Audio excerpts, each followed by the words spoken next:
Another loss for the administration, this time in the D.C. Circuit Court of Appeals, about firing a commissioner of the Federal Trade Commission. Let's take a look. It's a 2-1 decision, with the dissent coming from a Trump appointee.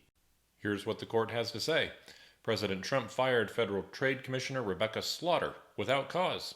The district court ordered her reinstatement. The government now seeks a stay of that decision. Pending appeal, that motion must be denied. So the administration lost at the district court. They're saying, hey, D.C. Circuit Court of Appeals, let her stay fired while we work through an appeal. And the appeals court says, no, I don't think so. The court goes on to say the government has no likelihood of success on appeal given controlling and directly on-point Supreme Court precedent.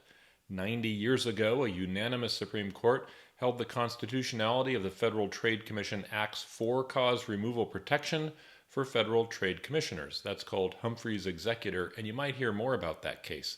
Some of the conservatives on the current court want to overrule it.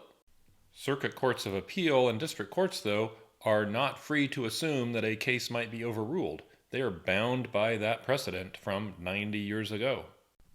The court goes on to note that in those 90 years, the Supreme Court has repeatedly said that that act that requires cause to remove a commissioner is constitutional. Might this make it to the Supreme Court? Sure. Might the Supreme Court overrule Humphrey's Executor?